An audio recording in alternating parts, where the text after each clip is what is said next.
Antonio, thank you so much. And that song was perfect. And Janice and Bill and Larry, thank you so much for these gifts. Oh, look at all these beautiful faces out there. Oh, so special. Thank you all for being here today, not only for being here, but being here for me. I appreciate that. So we are studying The Gifts of Imperfection by Brene Brown. And when I found this book on my bookshelf, I still had the little tag from buying it in the bookstore from 2014. So we brought it up before. I think we may have done a book study on it. Does anybody remember if we did a book study on it? Teresa's back there saying yes. I know for me that I have really found that I may have paid attention to something the first time, and it isn't until it comes back around, till I've had more opportunity in my life to grow, till I've had more depth of learning, that something really comes in and hits me like here. And this really hit me like that. Because she's inviting us to let go of who you think you're supposed to be. Who you think you're supposed to be. And embrace who you are. And she came with this from shame, right? She came with this by being a researcher and sort of studying these things about us that are these unique pieces of us that are our shadows. What an incredible song. Perfect for today. It's always amazing how it works out to be perfect. We are the shadow and the light. And we get caught up in the shadow. And so she's using the 10 guideposts of how to have a wholehearted life. And most of us would love to live a wholehearted life, and many of us are better at some of the guideposts and not as good at some of the guideposts. And before Sue brought this book up to be a talk series, I was at the gym for like the one time a month that I go to the gym. I have the membership, I don't go. Anyway, I'm at the gym, and I decide to listen to a podcast, and so I pull up a podcast, and it's Brene Brown talking about the 10-year anniversary of this book with her sisters. And they were so honest, and they were so genuine, and they were just sharing of themselves, and they were talking about how we're not perfect at all these 10 things, and the things that they're better at and not as good at. And she has on her website, you can go and actually take a little guidepost test and see. She calls it how full is your tank. So it's not necessarily that you're good or successful. It's like, is your tank full on this? Is it medium? Is it low? So I suggest that you do that. So can I have the guidepost, Lisa? So these are the 10 guideposts, and we are in week 6. And what I love about this graphic is that it shows the guideposts that we're working towards, and it shows the things that we're letting go of. So today, we are working on creativity and letting go of comparison. Ooh. I don't know about you, but I compare myself to other people. Comparison and competition. Comparison and competition. And she starts the chapter really talking about when she was a kid and that unbridled energy we have as children to have creativity. Because no one has told us yet that you can't be a little toddler. Who's seen the TikTok videos? There's a million of them, of those little babies just dancing their ass off, right? So cute. How many of us, if I said, stand up and dance right now, would just dance with wild abandon? Peary would. Yay! Scarlett would. I might. But when we are little, we color and we dance and we sing. And it isn't until somebody looks at your picture and says, what is that? Oh, that doesn't look like an elephant to me. Oh, your voice isn't very good. Oh, you look funny. Oh, that outfit. You left the house in that outfit? Who remembers middle school? Oh my God. You thought you looked so good. And then you walked into the cafeteria and didn't feel so much. We get broken down. Our whole childhood is about that. The first 20 years of our life is really about this conforming learning how to conform, and then we spend the whole rest of our life trying to break away from that, the entire rest of our life. It doesn't end until the day we die, and then the day we die, we go, oh, there it is. Someone just recently told me a story, actually, it just came to me when I did that, about her husband passing. And right before he passed, he looked up and he said, there it is. How beautiful is that?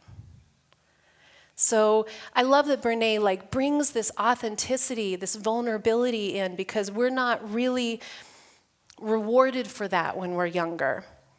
And so it's actually new, I think. I think there's a real movement that's happening in the world to be more of the light, to not conform. It's not the 50s. We don't all have to look the same. And then we had the hippie generation in which my mom was in, running topless in that field. Someone told me a story. Oh, I remember your mom. She was running topless through a field. She's smiling. My middle name is Little Flower. I was really born a hippie. And then it kind of, there was this pulling back, but we are in a place now where we are moving forward. And it is obvious, actually, in what's happening with Ukraine. We are not having it. As a society, as a world, I think we're feeling different about it. We see it differently. And we want to be more of a united people. And so when I think of what Brene is offering us, and creativity was my topic, most of us would say, but I'm not creative. Who says they're not creative? There's a few hands up. Who thinks they're wildly creative? Yay! So being raised Buddhist and not being raised Christian, I think it's funny that one of the things I thought about was the beginning of the Bible is, in the beginning, God creating the heavens and the earth. And the word that he uses, created. And we think of creativity as coloring. We think of creativity as sewing or beautiful music or creating something that is unique and different. No one's ever done this before. So that is the definition of creativity. I say no. What I want you to hear from me is you are uniquely created by Source. You are divinity. You are uniquely your own person. That Spirit brought through and to you gifts and values and ideas and sparks and abilities that were given to you. They were given uniquely to each and every one of you, and we dim our light because we compare. Because we spend so much time comparing and competing. I love that song. There is no good or evil.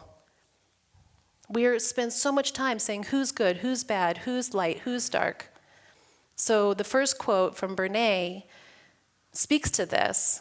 And it says, it's easy to see how difficult it is to make time for the important things such as creativity, gratitude, joy, and authenticity when we're spending enormous amounts of energy conforming and competing. To me, conforming means that you're going to be less than.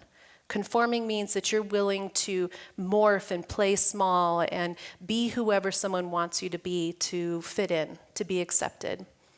And competing means that we're looking for who's better. And I'm going to call myself out. I don't know, sometimes you're driving around and you see someone's neighborhood, and you see someone's yard, and you go, that's amazing. Or you go, what were they thinking? Usually when people come to ours, it's a little of both. We always have something really cool, and then we have something people are like, what are you guys doing over here? But what if we didn't do that? What if we allowed ourselves to be our truest selves? What if we allowed ourselves to be our unique selves, these gifts that were given to us by Source? And when I think of creating, so I'm going to claim myself as an artist because I love to do art.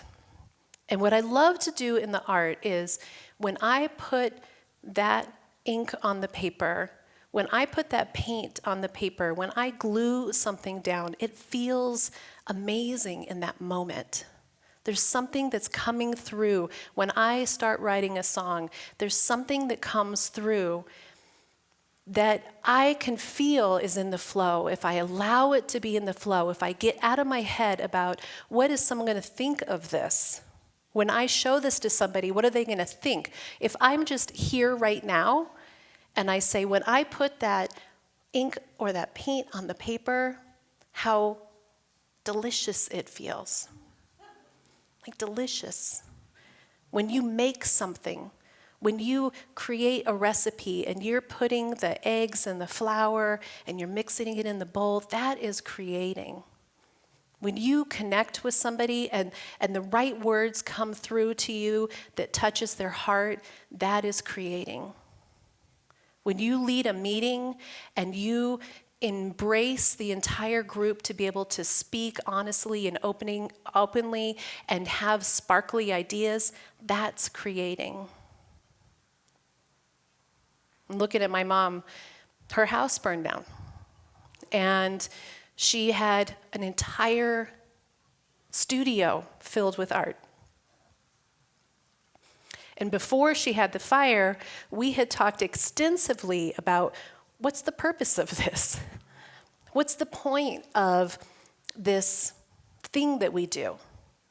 And the point is that the more present we can be, the more attuned we can be with that innate source of spirit that is divinely moving through us and giving us presence and creating an energy that is delicious, the more connected we are to God.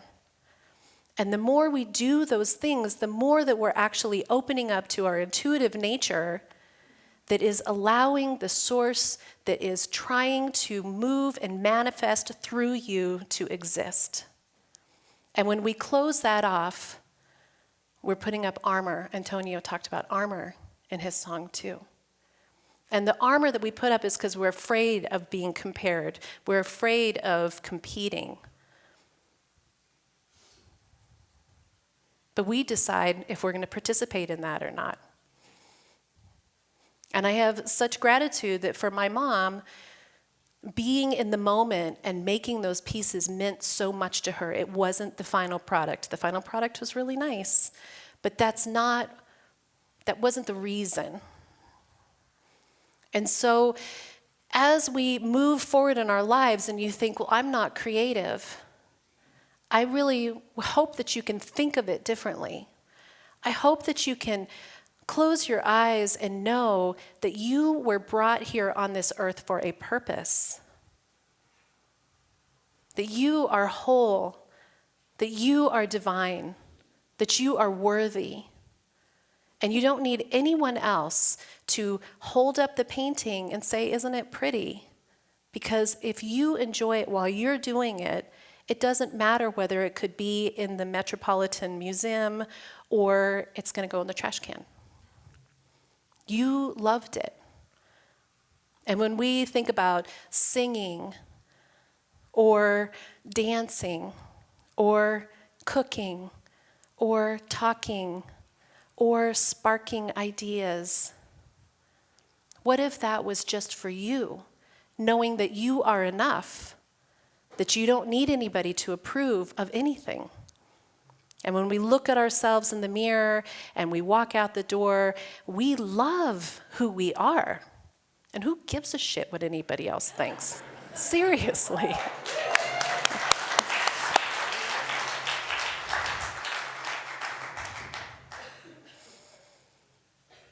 What if we all stopped comparing and competing? We wouldn't be in a war.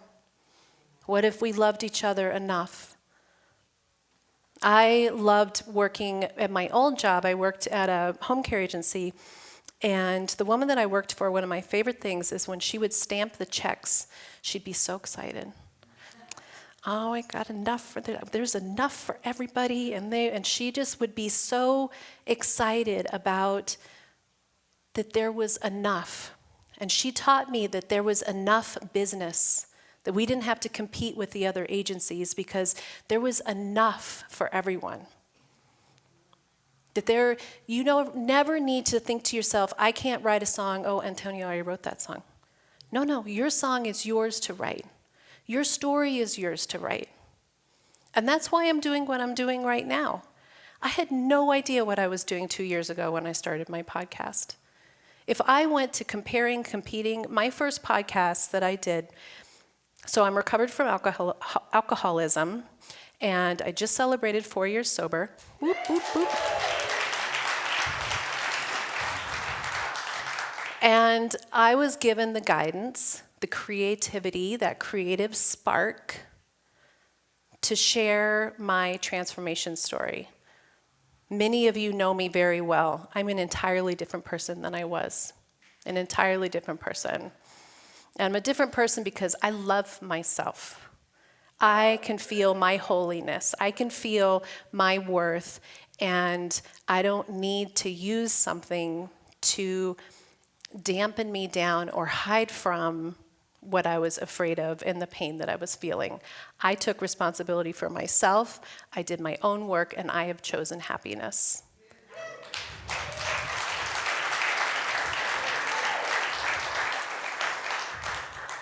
And the transformation was profound for me and the lessons I learned. So I was given this download to share it. And if I had used comparison and competition, my immediate thing would have been like, I don't know what I'm doing, I can't do it, I don't know. But I did a website, and I researched podcasting, and I got out my voice memo on my phone, and I recorded my first couple podcasts. If you go back and listen, the first ones are not the quality that they are today, but the heart was there.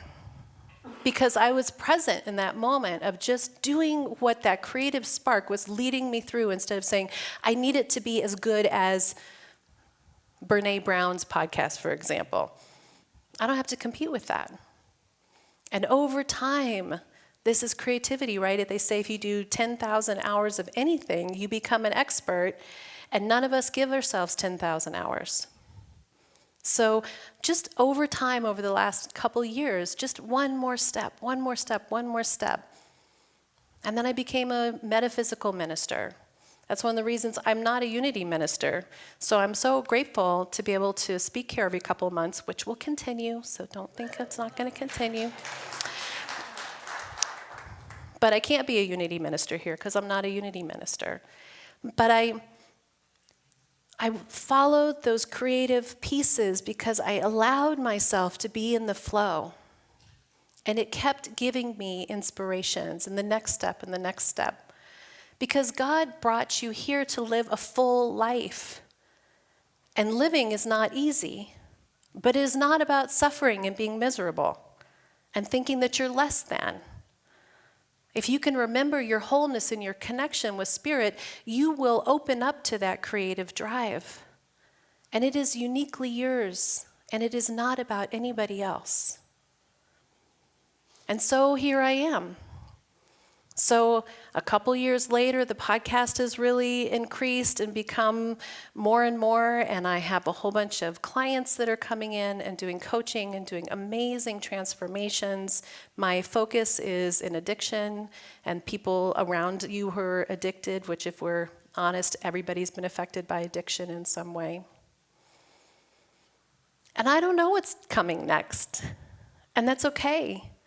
Because I know that I am being divinely led through this creativity to follow my spark. And I feel supported. And I feel excited. And I feel really scared. Because you can't do anything that is worth doing without having something in you that says, I don't know. But when we step out, when we follow that creative drive, when we work towards the connection with Spirit, the divine, the one that we all are, and we know that there is enough for everyone, that we are all parts of lightness and darkness. But we don't have to hide that. And that's what I love about Brene. She allows us to know that our authenticity comes from vulnerability. It comes from a place of allowing ourselves to not have to be something for someone else. To revel in ourselves, to let God have its way with us, because we were uniquely brought here to be incredible.